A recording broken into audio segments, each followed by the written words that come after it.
Bismillahirrahmanirrahim. Assalamualaikum warahmatullahi wabarakatuh.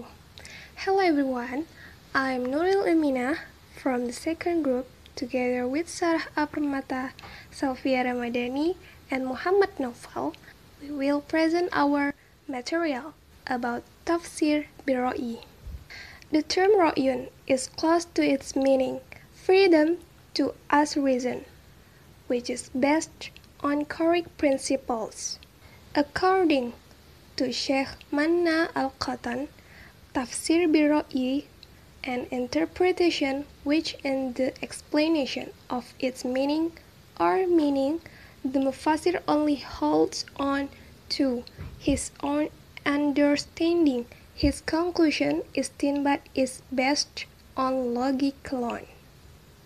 Even if right and right, he is still considered to have done something wrong because he said about the Quran with his own opinion. This is because the fitness and correctness of his opinion are not convincing, but only conjecture, and people who say something about the religion of Allah according to conjecture simply means telling God something he does not know. Whereas in Al-Quran, Allah has prohibited such actions on his servants. Say, my Lord only prohibits He knows age, both visible and hidden actions, and violates human rights without the right reason, forbids you associate with Allah something that He did not bring down, blasphemies about it, and forbid you tell Allah something that you do not know. These and similar narrations from Salaf figures are interpreted as their reluctance to talk about interpretation with something they do not know. But when it comes to things they know, but with regard to language and shara, they do so without feeling guilty. Because of that quiet, a lot of them are narrated, and others a number of opinions about interpretation. Such matters are not considered contradictory because they talk about something they already know and are silent about things they don't know.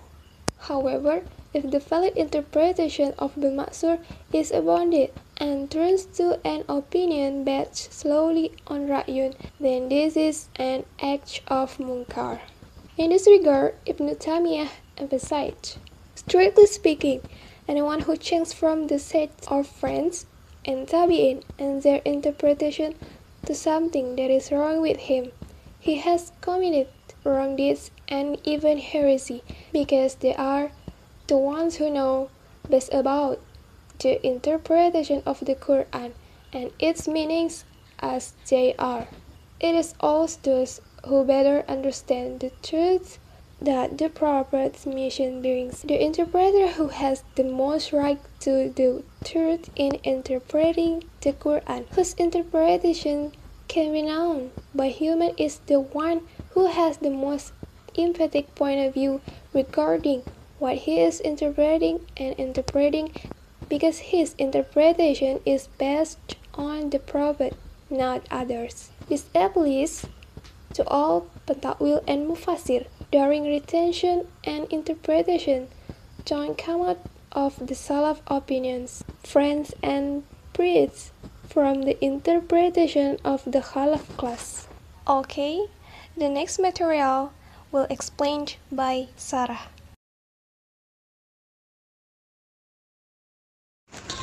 Hello guys, and now I will explain about macam-macam tafsir bi al-Ra'i.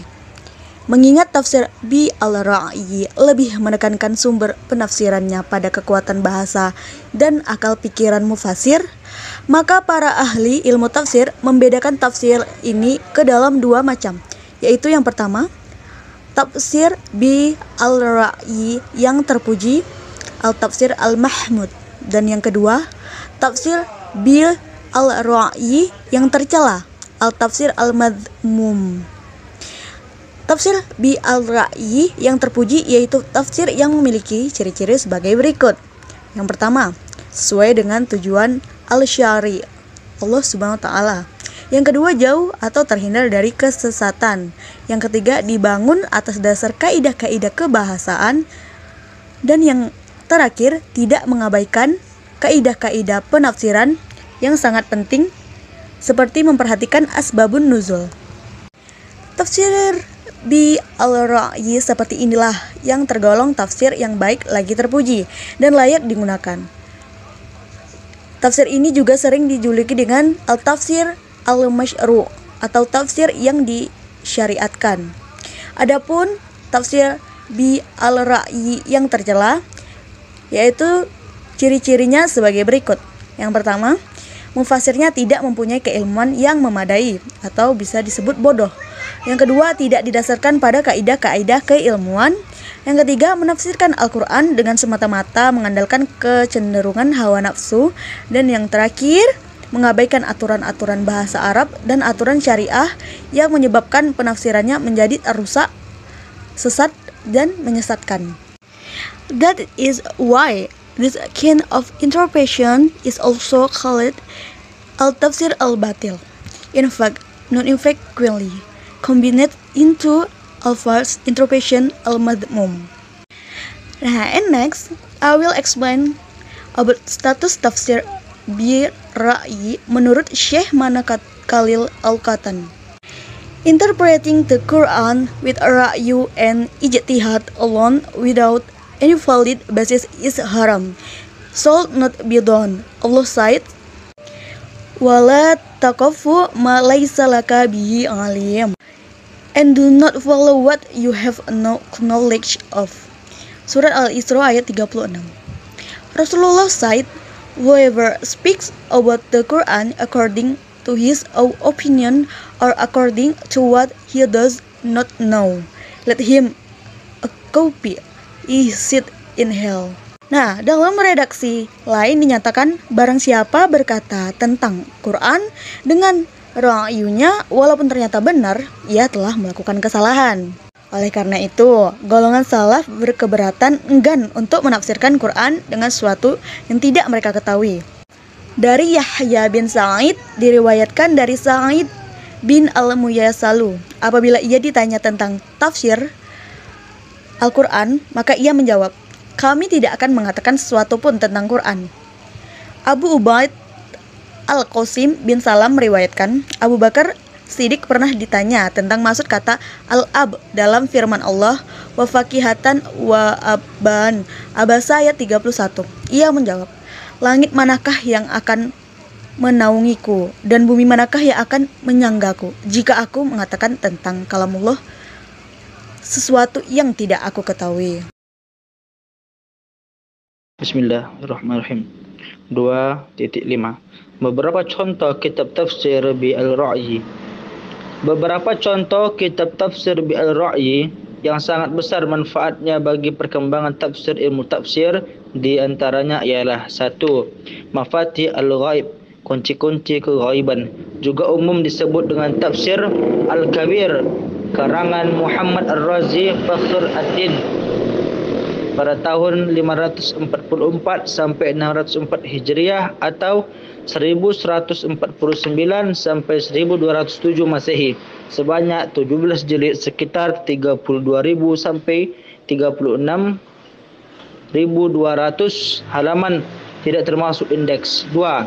Tafsir Al-Jalalain, tafsir dua orang Jalal, karya Jalal ad-Din Al-Mahalli pada tahun 864 Hijriah sampai 1459 Masehi, dan Jalal ad-Din Abdullah Ar-Rahman Al-Suyuti pada tahun 849 sampai 911 Hijriah atau 1445 sampai 1505 Masehi. 3. Anwar Al-Tanzil wa Asral Al-Ta'wil, yakni sinar Al-Quran dan rahasia-rahasia penakwilannya. Buah pena Al-Imam Al-Qasadi Nasr ad-Din bin Sa'id Abdullah Ali Umar bin Muhammad Al-Sayrazi Al-Baidawi pada tahun 791 Hijriah sampai 1388 Masehi. 3. Irsyad al-aqli al-salim ila mazaya al-Quran al-Karim, petunjuk akal dan selamat menuju kepada keistimewaan Al-Quran yang mulia.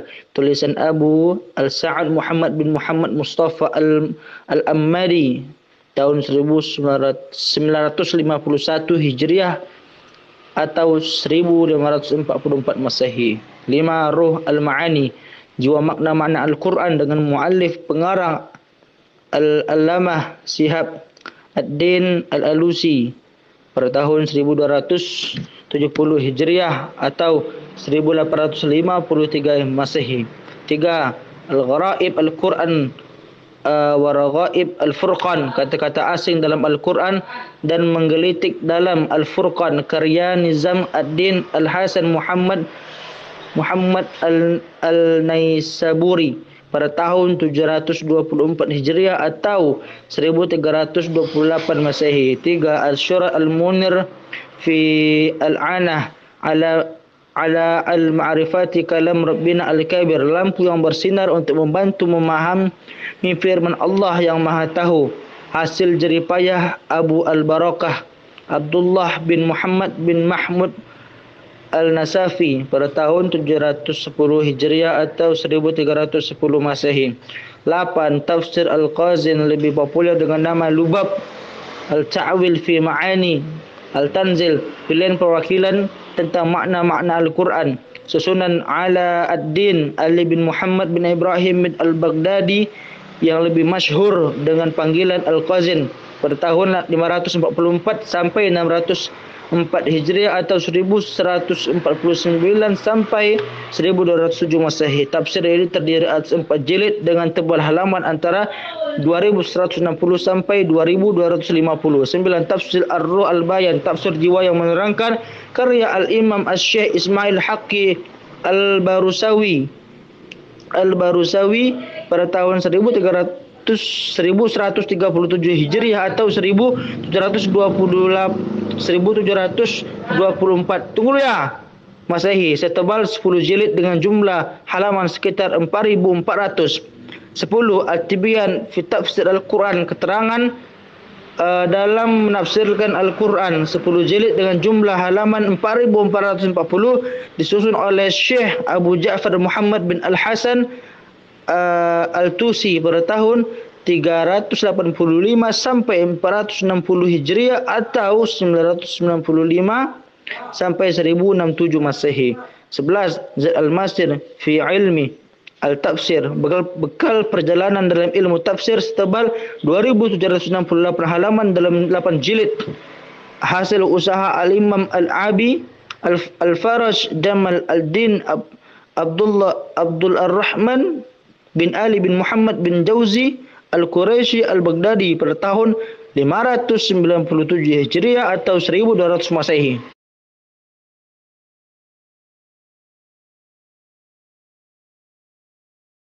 Okay, I will continue to explain about this material. In my material is explained the example bi ar-ra'yi praised and despicable. The first example of bi al-ra'yi Mahmud interpretation or praised. An example of Mahmud interpretation is interpreting the word al-qalam. For example, in Surah Al-Alaq verse 4 and Surah Al-Qalam verse 2, said al-qalam by the commentators classical or salaf and even contemporary commentators or khalaf are generally interpreted with a pen. Tapi untuk penafsiran kata qalamun atau al-qalam dengan alat-alat tulis yang lain seperti pensil, pulpen, spidol, mesin tik, mesin stensil, dan komputer pada zaman sekarang agaknya juga tidak bisa disalahkan, mengingat arti asal dari kata qalamun seperti dapat dilihat dalam berbagai kamus adalah alat yang digunakan untuk menulis. Dan kita tahu bahwa alat-alat tulis itu sendiri banyak jenisnya, mulai dari pena, gerib, pensil, pulpen, dan lain-lain, hingga kepada mesin tik, mesin stensil, dan komputer. Jadi lebih tepat memang jika penafsiran kata al-qalam dengan alat-alat tulis yang menggambarkan kemajuan dan keluasaan wawasan Al-Quran tentang ilmu pengetahuan dan teknologi daripada sekedar mengartikannya dengan pena yang bisa jadi hanya menyimbolkan kesederhanaan, dunia tulis-menulis di saat-saat Al-Quran mengalami proses penurunannya. If the pen meaning of the word qalamun or al-qalam is still being maintained until now, so it seems that if only describe the elimination and stagnation of the work of writing in the end of so the coolness of the world of science and technology. The second example of the ar-ra'i madhmum interpretation despicable. Ayat Al-Quran yang jika ditafsirkan oleh orang yang bodoh akan menjadi rusak, maksudnya wa man kana fi hadhihi a'ma wa huwa fil akhirati a'ma wa adallu sabila. Meaning is, whoever is blind hurt in this world, surely in hereafter later he will blind anyway and more astray from the right path. Quran Surah Al-Isra verse 72. Ia menetapkan bahwa setiap orang yang buta adalah celaka dan rugi serta akan masuk neraka jahanam. Padahal yang dimaksud dengan buta di sini bukan buta mata, tetapi buta hati berdasarkan alasan firman Allah di bawah ini. Fa innaha la ta'mal absar walakin ta'mal qulubul lati fis sudur. The meaning is, for in page is it not the eye that is blind, but is it the heart that is blind in the case. Quran Surah Al-Hajj verse 46. I think enough here our presentation, and lastly I see you. Wassalamualaikum warahmatullahi wabarakatuh.